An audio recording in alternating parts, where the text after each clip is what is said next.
Iran's nuclear program.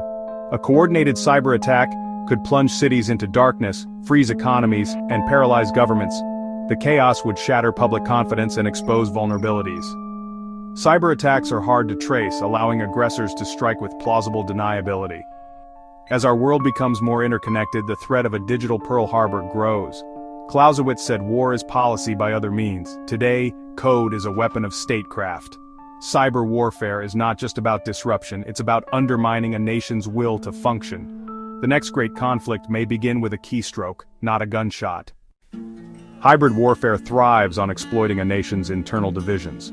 By supporting dissident groups and fueling grievances, external powers can turn small protests into major uprisings. Covert funding and training transform local discontent into organized opposition, often masked as homegrown movements. In Syria and Libya, foreign intervention inflamed existing tensions, turning protests into civil wars and shattering national unity. The state loses control, and society fragments into warring factions, each backed by outside interests. This strategy is patient and deceptive, requiring deep knowledge of a society's fault lines.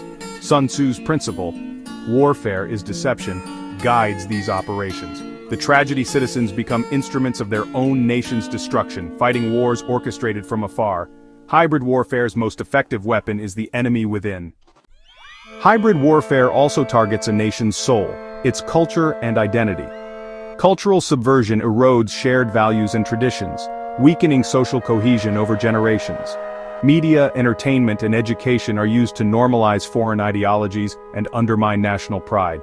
The Cold War showed how Western culture penetrated the Iron Curtain, fueling disillusionment and ideological collapse. When a society loses its shared narrative, it becomes divided and vulnerable to manipulation.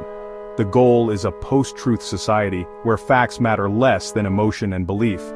Without a strong cultural identity, people become isolated and easily swayed by external influence. As Brzezinski warned, a purposeless society is defenseless. In hybrid warfare, the battle for culture is as decisive as any military campaign.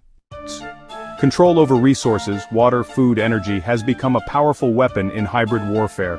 By manipulating supply, adversaries create dependencies and engineer crises, pressuring governments without open conflict. Water wars are fought with dams and diversions, causing droughts and unrest downstream.